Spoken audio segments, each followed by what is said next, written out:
What is the one piece of information that the VA does not send you when they adjudicate your claim and they mail you the notification letter and the rating decision? Stick around and I'll explain.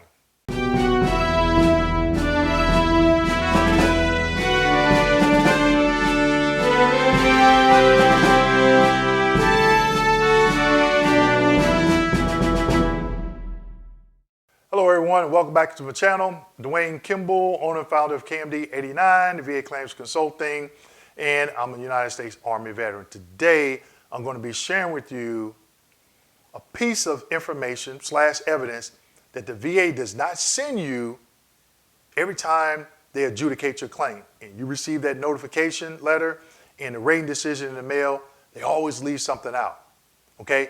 So today, we're going to talk about that piece of evidence. And that piece of evidence is the rating decision code sheet. Now, when I adjudicated claims, I can remember when I was going through training, and they was like, oh, we don't send this letter to veterans. One of the questions that I asked was why? And the supervisor at the time got upset because going through training, it was all new to me. I just had to ask questions because a lot of it didn't make sense to me of what the VA wasn't doing, okay? And that was a problem for some people, but you know what?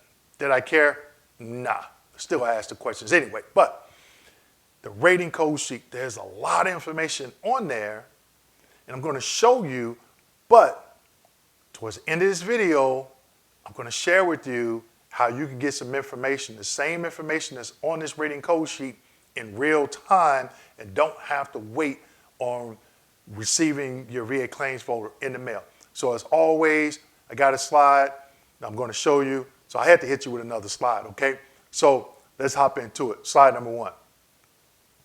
Here is in this particular slide, this is a example of a rating code sheet. I've used this previously for some training sessions that I did for veterans in the past. So basically, excuse me, basically, it'll have rating decision, and it'll have the veteran's name, Department of Veterans Affairs, the date, Social Security number, the VA file number. Now, a few years back, the VA started using Social Security numbers for VA file numbers, okay? So don't get confused. Also, you can see over there to the right, underneath the date, it says POA. So if you have a power of attorney, VSO, anything like that, then that name would be there as well. Now, underneath that, it'll say your active duty. A lot of veterans have multiple periods of active duty. A lot of veterans will have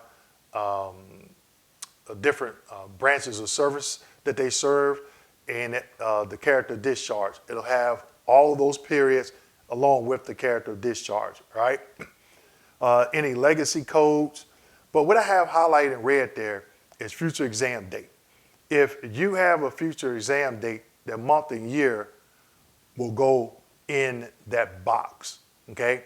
I have a video on my channel where I talk about routine future exams, and I'll link that video, routine future exams, to the end of this video so you can get some information on RFEs is what they're called, all right? So then you get into the jurisdiction, okay? This one, high level review. Okay, so there it'll have what level or which jurisdiction completed that rating decision. Then it'll have associated claims, subject to compensation, all right?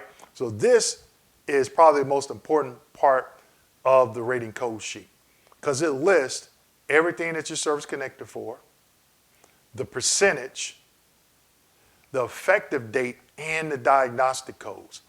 I've given previous training where I talked about diagnostic codes. What are they? What is some information you can find in them? And like in this example, PTSD, sleep apnea, migraines.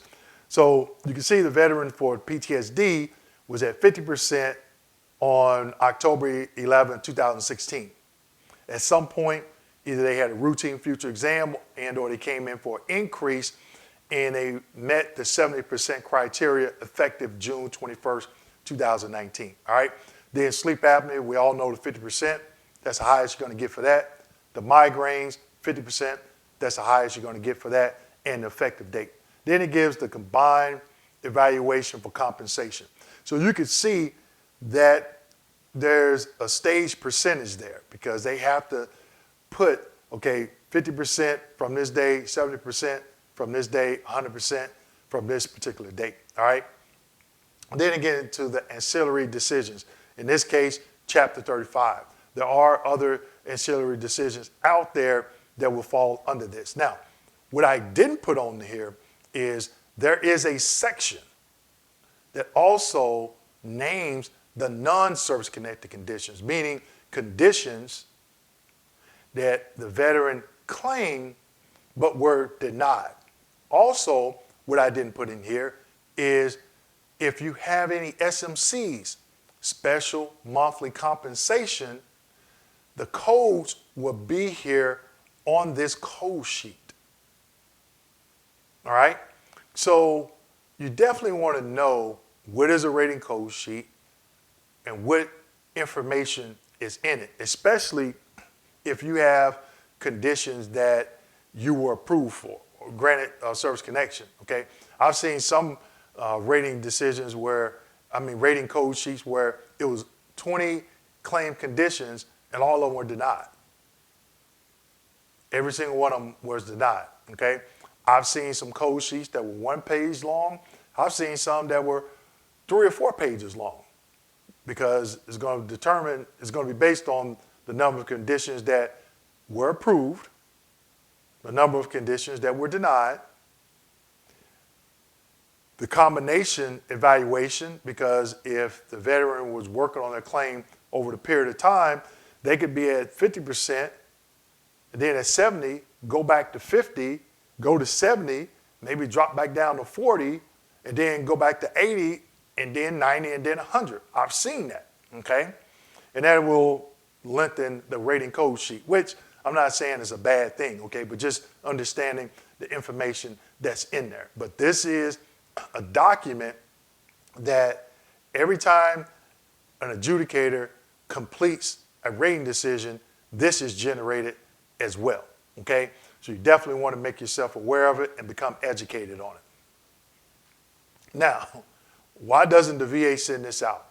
I never got a straight answer when I worked at the VA before I retired as a rating specialist. I did ask a question multiple times because this information you should know. I take that back. I did get an answer one time.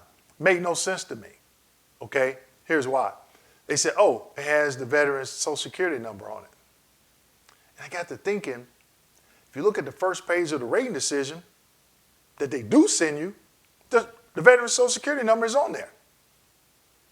So you just send out another form with the Social Security number at the top because the document that you do send in the mail, which is the rating decision, has your Social Security number on it, all right? So that answer didn't make sense to me. Now, what can the veteran do to get this information in real time and not have to wait on that claims file on CD when you submit that FOIA request and or Privacy Act request? In the description section of all my videos, I list how I did it, how I got a copy of a letter that had everything that I was service connected for, the percentage, and the 4-digit diagnostic code. That's what you need. Definitely that 4-digit diagnostic code. Because if you're going in for an increase, you want to know the criteria for the increase, and guess where else you can find that information? In the rating decision that granted that benefit at that particular percentage. Now, how can you get it? Call 800-827-1000. Say it again, 800-827-1000. That is the national call center for the Department of Veterans Affairs. When they get on the phone, they're going to verify your information and make sure they know it's you that they're talking to. All right? They're going to say, hey, what's the reason for your call? You're going to tell them, hey, I want a disability breakdown letter to include the diagnostic codes. I'll say it again. Disability breakdown letter to include the diagnostic codes. Okay, I can get that to you. And then you can request, hey, email it to me. Here's my email, confirm the email it to me. and they'll email it to you in real time. That way, you don't have to wait on that CD to come in the mail. If you already submitted that request, this information that's on the rating code sheet, you can get in real time. All right? So once again, 800-827-1000. That's the Department of Veterans Affairs National Call Center. And what you're going to be asking for is a disability breakdown letter to include the diagnostic codes. All right? So I hope you found this video informational and educational. Make sure you like, subscribe, hit that notification button, and don't forget to share this video with your fellow veterans. Thank you.